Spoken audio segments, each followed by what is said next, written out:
नमस्कार, एवन उत्तराखंड देख रहे हैं पर मैं हूं आपके साथ ऋतुश्री पथरिया। बुलेटिन में आप सभी का स्वागत है। नजर डालते हैं उत्तराखंड की तमाम और अहम खबरों पर। चारधाम यात्रा को लेकर मुख्यमंत्री पुष्कर सिंह धामी अलर्ट मोड पर है। मुख्यमंत्री यात्रा की मॉनिटरिंग कर रहे हैं। श्रद्धालुओं की सुविधा और सुरक्षा को लेकर पुलिस कड़ाई से पालन करा रही है।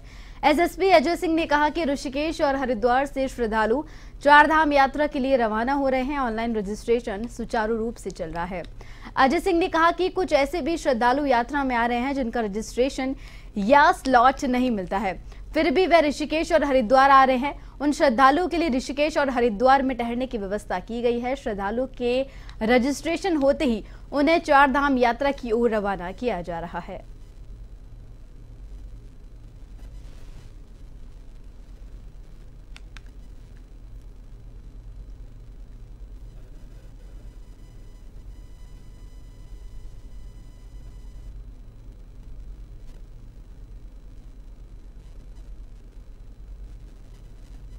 देखिए, चार धाम की यात्रा जो खासकर देखा जाए, जो यात्री हैं वो विभिन्न गंतव्यों से आकर यहाँ पर हरिद्वार और ऋषिकेश में रुकते हैं और इसके बाद यहाँ से अपनी यात्रा को चार धाम आगे प्रारंभ करते हैं। जिनके ऑनलाइन रजिस्ट्रेशन है वो तो सुचारू रूप से चल रहा है। कुछ ऐसे भी यात्री संख्या में आ जाते हैं जिनका रजिस्ट्रेशन उनको स्लॉट नहीं मिलता है, फिर भी वो यहाँ आ जाते हैं कि वेट करके ऑफलाइन रजिस्ट्रेशन करा लेंगे। और बहुत सारे ऐसे लोग भी तीर्थयात्री होते हैं जिनको इसकी जानकारी नहीं होती है। ऐसे यात्रियों की रुकने की व्यवस्था प्रशासन स्तर पर की जा रही है।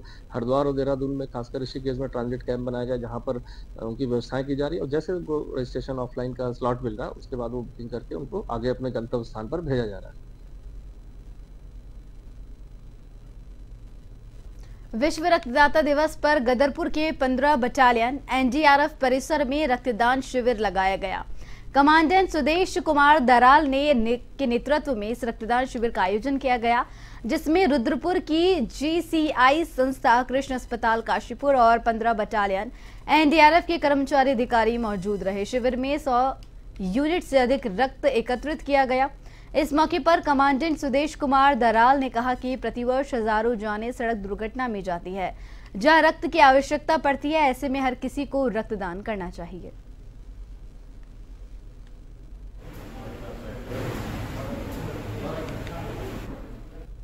आज महा रक्तदान दिवस के रूप में पूरी दुनिया इसको मना रही है और आज हमारे रेस्क्यूअर ने भी ये ठान लिया है कि आज हम भी अपना योगदान देंगे, क्योंकि दुनिया का सबसे जो महत्वपूर्ण गिफ्ट है वो है रक्तदान, जिससे लोगों की जान बचा सकते हैं। जैसा कि आपको पता है, पूरे देश में हर साल 2 से 2.5 लाख लोग हमारे सड़क दुर्घटनाओं में जो है उनकी जान चली जाती है और वो विशेष कारण रहता है उसका कि खून की कमी होना, खून की उपलब्धता ना होना।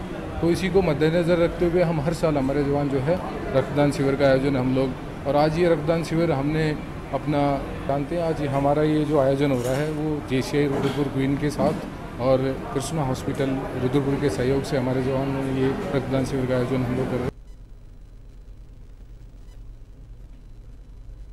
मोबाइल शॉप में हुई चोरी का पुलिस ने 24 घंटे में खुलासा कर दिया है। चोरी की घटना रामनगर रोड स्थित वैल्यू प्लस रिटेल शोरूम में हुई थी। कटोरा ताल चौकी पुलिस इंचार्ज उप निरीक्षक विपुल जोशी के नेतृत्व में पुलिस टीम का गठन किया गया। पुलिस टीम ने सीसीटीवी कैमरों का अवलोकन कर नोगेजा पसार के पास विपिन को गिरफ्तार किया। उसकी निशानदेही पर चोरी के 16 मोबाइल फोन बरामद किए गए। एसपी अभय सिंह ने बताया कि यह शातिर किस्म के चोर है और नशे की पूर्ति को लेकर यह चोरियां करता है।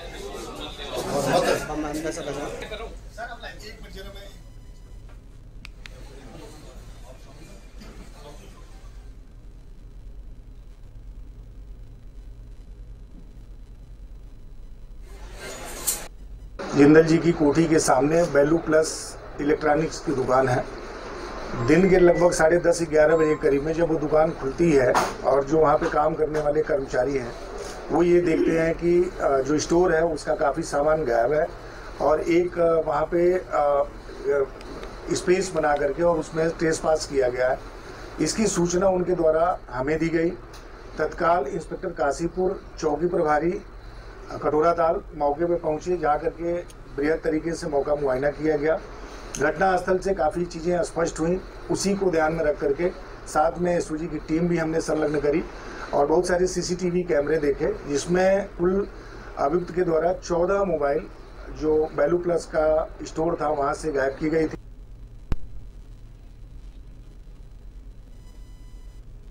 और वहीं रुद्रप्रयाग से बड़ी खबर आपको बता रहे हैं, जहां रुद्रप्रयाग के बद्रीनाथ हाईवे में टेम्पो ट्रेवलर के नदी में गिरने से एक बड़ा सड़क हादसा हो गया।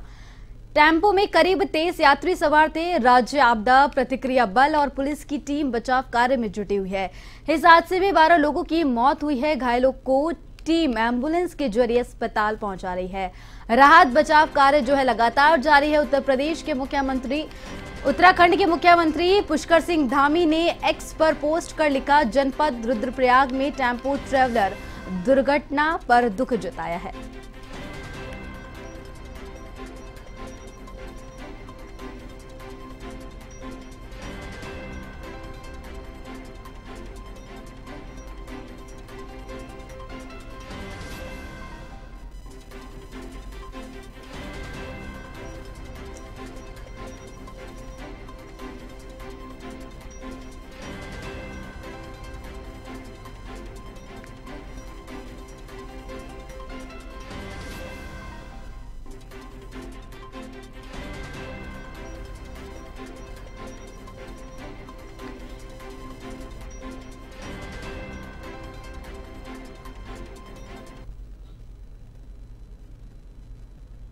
भाजपा ने चमोली जिले की बद्रीनाथ और हरिद्वार जिले की मंगलौर विधानसभा सीट के उपचुनाव के लिए अपने प्रत्याशियों की घोषणा कर दी है। बद्रीनाथ सीट से पूर्व विधायक राजेंद्र सिंह भंडारी और मंगलौर से करतार सिंह भंडाणा को प्रत्याशी बनाया गया है। पार्टी के प्रदेश मीडिया प्रभारी मनवीर चौहान ने कहा कि भाजपा के कार्यकर्ता और पदाधिकारियों से राय लेने के बाद 3 नामों का पैनल केंद्रीय पार्लियामेंट बोर्ड को भेजा था। बोर्ड ने बद्रीनाथ में राजेंद्र भंडारी और मंगलौर सीट से करतार सिंह भंडाणा को प्रत्याशी घोषित किया है। उन्होंने दावा किया है कि दोनों विधानसभा सीटों पर भाजपा प्रचंड बहुमत के साथ जीतने वाली है।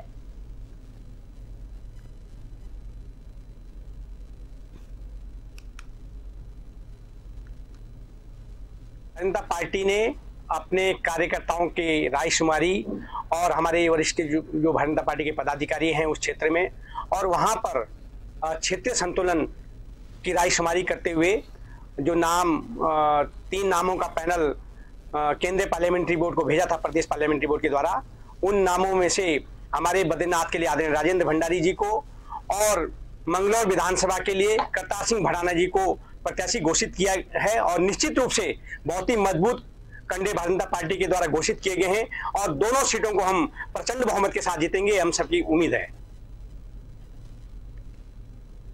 कांग्रेस ने उद्यान घोटाले पर सरकार को आड़े हाथों लिया। पार्टी के मुख्य प्रवक्ता गरिमा महाराज सोनी ने इस मामले में सवाल खड़े करते हुए कहा कि एक ऐसी कंपनी जिसका अक्टूबर 2022 तक कोई अस्तित्व ही नहीं था, उसका इतिहास और अनुभव जांचे बिना 5 जनवरी 2023 को उद्यान विभाग की ओर से उसे लाइसेंस दे दिया जाता है। उन्होंने कहा कि नेताओं और अधिकारियों की मिलीभगत का अंदाजा इस बात से लगाया जा सकता है कि एक कंपनी को फायदा पहुंचाने के लिए करोड़ों की बंदरबाट कर दी गई।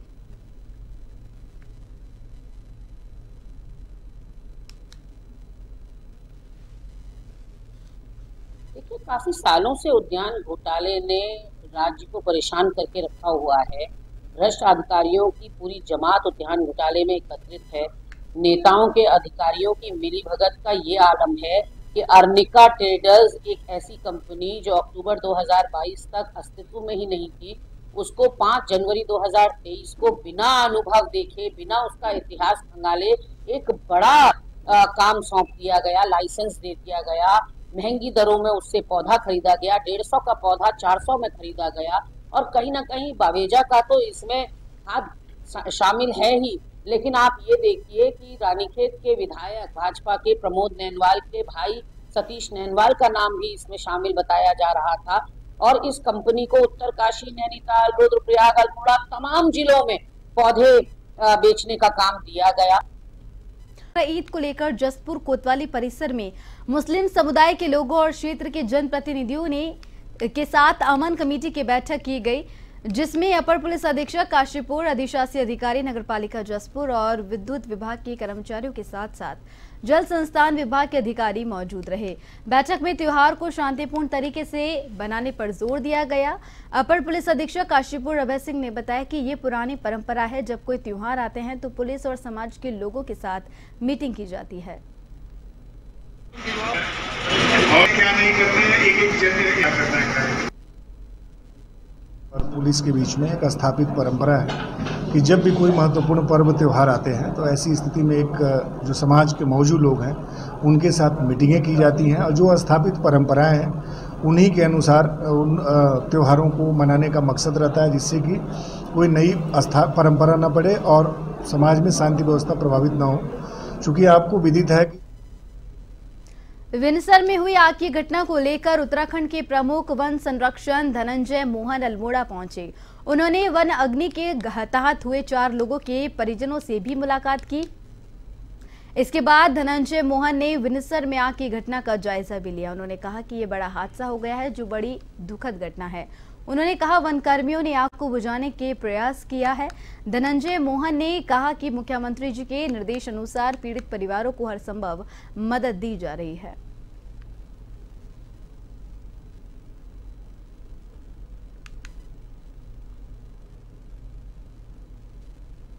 दुर्घटना थी और हादसा था ये एक तरह से, और ये एक आपदा टाइप की, और इसमें जिस तरह की अप्रत्याशित गर्मी, अप्रत्याशित सूखा पड़ा है, इसकी वजह से जंगलों में ऐसी आग भड़क गई और हवा के साथ चलने की वजह से ऐसी हादसा हो गया। तो हमारे कर्मी तो बेचारे बहुत सजग थे, तुरंत दौड़े और आग बुझाने की दृष्टि से दौड़े, लेकिन आग की कुछ ऐसी हो रही कि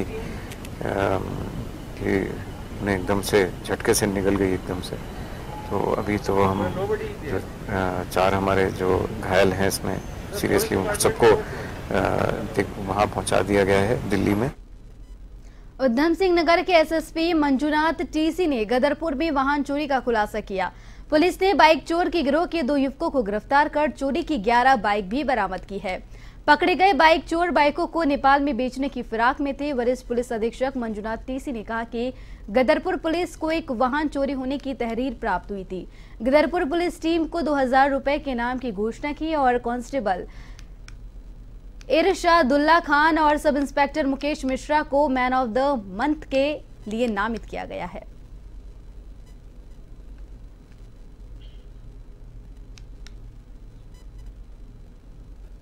और वही ग्राम कोसी काटा में हुई फायरिंग की घटना को लेकर पुलिस ने 2 अभियुक्तों को गिरफ्तार किया है, जिनके पास से घटना में प्रयुक्त तमचा, 315 बोर और एक जिंदा कारतूस भी बरामद किया गया है।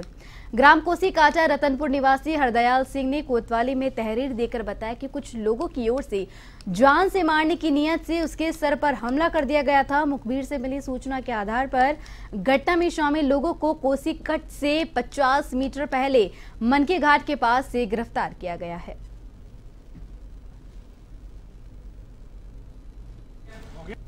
देखिए, कल ये दिन की घटना है। हरदयाल सिंह जो कि ग्राम कासी कोकाटा के हैं, इनके द्वारा पुलिस को सूचना दी गई थी कि इनके खेत के पड़ोस से ही एक ट्रैक्टर ट्राली गुजर रही थी और वो मनमाने तरीके से चला रहा था, जिससे कि इनका खेत खराब हो रहा था। तो इनके द्वारा उसको रोका गया। इस बात से नाराज होकर के ट्रैक्टर चालक के द्वारा अपने साले और कुछ अन्य लोगों को मौके पे बुलाया गया और बुलाने के बाद इनका ये कहना है कि उन लोगों ने इनके साथ मारपीट करी, इन पे धारदार हथियारों से हमला किया और इनके ऊपर फायरिंग की गई। चूंकि घटना गंभीर थी, फायरिंग की सूचना हमें मिली थी, तत्काल थाने से टीम मौके पहुंची। चौकी प्रभारी हमारे पट्टी मौके पे पहुंचे। मौका मुआयना करने के बाद स्थिति को देखा गया। बाद में आस पड़ोस में पूछताछ और सीसीटीवी कैमरों की मदद से ट्रैक्टर ट्राली को आइडेंटिफाई किया गया। इसमें जो नाम आया, एक शाहरुख करके है, पुत्र महबूब। जनपद उधम सिंह नगर के खटीमा कोतवाली परिसर में शनिवार को कोतवाली प्रभारी निरीक्षक मनोहर दसौनी के नेतृत्व में विभिन्न धर्मों के जनप्रतिनिधियों और नगरपालिका के अधिशासी अधिकारी दीपक शुक्ला की उपस्थिति में आगामी ईद उल अजहा पर्व को लेकर शांति समिति की एक बैठक आयोजित की गई। बैठक में शांति और सुरक्षा व्यवस्था, शहर की साफ सफाई, बिजली और पानी की व्यवस्था को सुचारू बनाए रखने पर चर्चा की गई। वहीं प्रभारी निरीक्षक मनोहर दसौनी ने सभी को ईद पर्व की शुभकामनाएं देते हुए शांतिपूर्ण और सौहार्दपूर्ण तरीके से पर्व को मनाने के लिए अपील की। उन्होंने कहा कि सुरक्षा और शांति व्यवस्था को दुरुस्त बनाए रखने को लेकर कड़ी नजर रखी जाएगी ताकि किसी प्रकार की अव्यवस्था ना हो।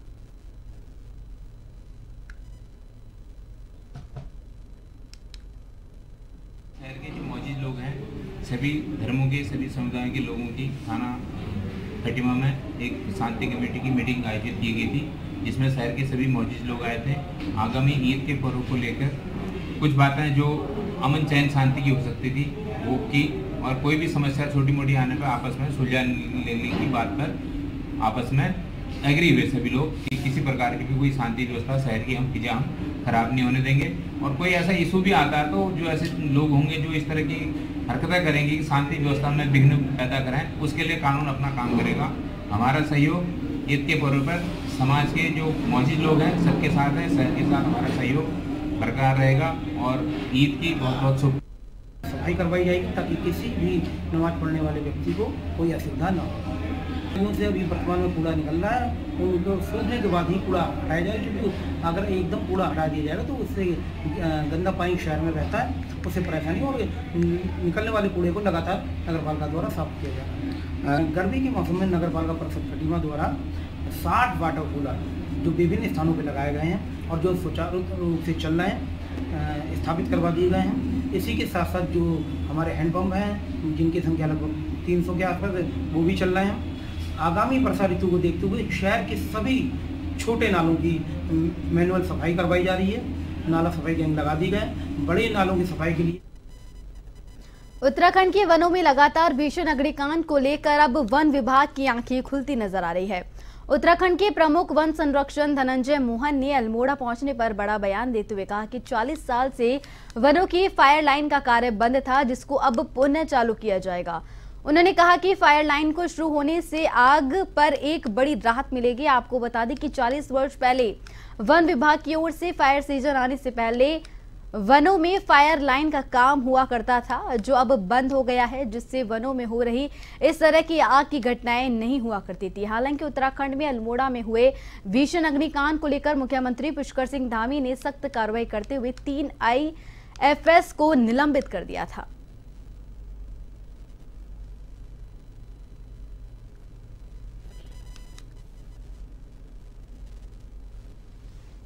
इंस्ट्रक्शन दे दिए हैं और अब हम लोग फायर लाइन दोबारा से बनाने का, इसमें बहुत लंबे समय से रोक लगी थी तो अभी रोक कुछ ही समय पहले हटी है, तो इसलिए अब हम उस पर भी कार्रवाई शुरू कर रहे हैं ताकि आगे आने में उससे भी हमें मदद मिले। लेकिन जबकि फायर लाइनें लगभग 35-40 साल से इनमें काम बंद है बैन लगने की वजह से, तो अब वो खुला है तो अब हम उस पर कार्रवाई करेंगे। लेकिन इस बीच बहुत सारी सड़कें मानसून सीजन की दस्तक के संकेत के साथ प्रशासन केदारनाथ धाम यात्रा की व्यवस्थाओं में जुट गया है। रुद्रप्रयाग के विधायक भरत चौधरी ने कहा कि चारधाम परियोजना के अंतर्गत बनी सड़कों के स्लाइडिंग जोन में वॉर फुटिंग का कार्य चल रहा है। इस बार हर 4 किलोमीटर के दायरे में घोड़े खच्चरों के लिए गर्म पानी की व्यवस्था की गई है। यात्रियों के लिए सुलभ शौचालय भी लगाए गए हैं।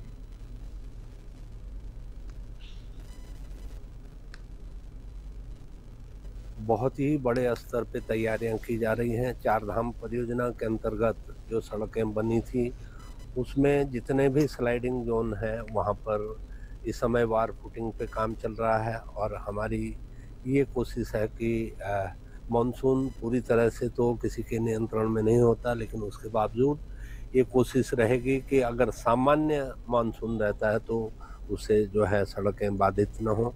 केदारनाथ यात्रा का जहाँ तक सवाल है, आपने देखा कि रिकॉर्ड संख्या में यात्री वहाँ पर आ रहा है और इस बार उस तरह की पिछले जो सीजन थे उनके अनुभवों से सीखते हुए बहुत सारे परिवर्तन किए गए हैं।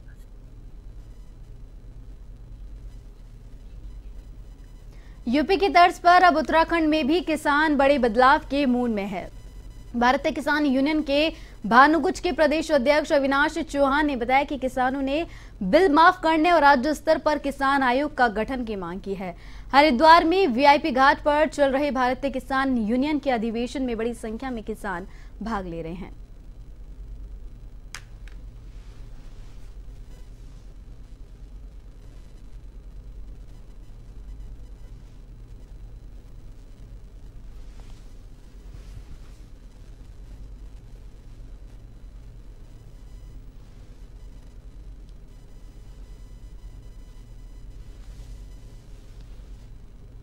तीन दिवसीय आपका यहाँ चाबी संभाल ले। किन किन मांगों को लेकर आप ये कर रहे हैं? मैं ठाकुर अविनाश चौहान, प्रदेश अध्यक्ष उत्तराखंड, जिला अध्यक्ष नाजराबाद, भारतीय किसान भानु से हूँ। हमारा जो 3 दिवसीय 13, 14, 15 का चिंतन शिविर रहता है VIP घाट पे हरिद्वार में, इसमें ये हमारी सब पहले पुरानी मांगें थी जो भारत सरकार से, उत्तर प्रदेश सरकार से मांगी गई थी, उन पे कुछ ध्यान नहीं दिया गया और इसके विरोध में उत्तर प्रदेश में बड़े कई जगह पे सरकार में नुकसान हुआ है। और हम ये चाहते हैं, हमने भारतीय किसान भानु के माध्यम से हम लोगों ने BJP का बहुत समर्थन दिया 2014, 2017, 2019 और 23 में भी दिया। जनपद उधम सिंह नगर के खटीमा कोतवाली परिसर में शनिवार को कोतवाली प्रभारी निरीक्षक मनोहर दसोनी के नेतृत्व में विभिन्न धर्मों के जनप्रतिनिधियों और नगरपालिका के अधिशासी अधिकारी दीपक शुक्ला की अनुपस्थिति में आगामी ईद उल अजहा पर्व को लेकर शांति समिति की एक बैठक का आयोजन किया गया। बैठक में शांति एवं सुरक्षा व्यवस्था, शहर की साफ सफाई, बिजली एवं पानी व्यवस्था को सुचारू बनाए रखने पर चर्चा की गई। प्रभारी निरीक्षक मनोहर दसोनी ने सभी को ईद पर्व की शुभकामनाएं देते हुए शांतिपूर्ण एवं सौहार्द तरीके से त्योहार मनाने की अपील की।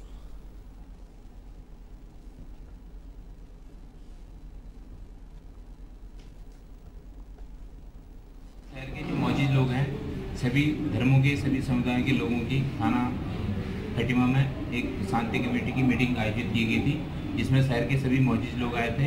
आगामी ईद के पर्व को लेकर कुछ बातें जो अमन चैन शांति की हो सकती थी वो की, और कोई भी समस्या छोटी मोटी आने पर आपस में सुलझा लेने की बात पर आपस में एग्री हुए सभी लोग कि किसी प्रकार की भी कोई शांति व्यवस्था शहर की हम चीज़ें हम खराब नहीं होने देंगे। और कोई ऐसा इशू भी आता है तो जो ऐसे लोग होंगे जो इस तरह की हरकतें करेंगे कि शांति व्यवस्था में विघ्न पैदा कराएं, उसके लिए कानून अपना काम करेगा। हमारा सहयोग ईद के पर्व पर समाज के जो मौजूद लोग हैं सबके साथ है, शहर के साथ हमारा सहयोग बरकरार रहेगा और ईद की बहुत बहुत शुभकामनाएं मैं शहरवासियों को देना चाहता हूँ आगामी 17 तारीख के लिए। ताकि किसी भी नमाज पढ़ने वाले व्यक्ति को कोई असुविधा न हो। उनसे अभी वर्तमान में कूड़ा निकल रहा है, उनको सूखने के बाद ही कूड़ा हटाया जाए, क्योंकि अगर एकदम कूड़ा हटा दिया जाएगा तो उससे गंदा पानी शहर में रहता है, उससे परेशानी और निकलने वाले कूड़े को लगातार नगरपालिका द्वारा साफ किया। दिनेशपुर में 15 साल से जो लोग सरकारी संपत्तियों पर काबिज है, उन संपत्तियों का ब्यौरा हाईकोर्ट नैनीताल ने मांगा है। उन संपत्तियों का नापजोक नगर पंचायत के कर्मचारी व पुलिस टीम के द्वारा किया जा रहा है। नापजोक के दौरान शहर में अतिक्रमण किए हुए लोगों में अफरा तफरी का माहौल बन गया है।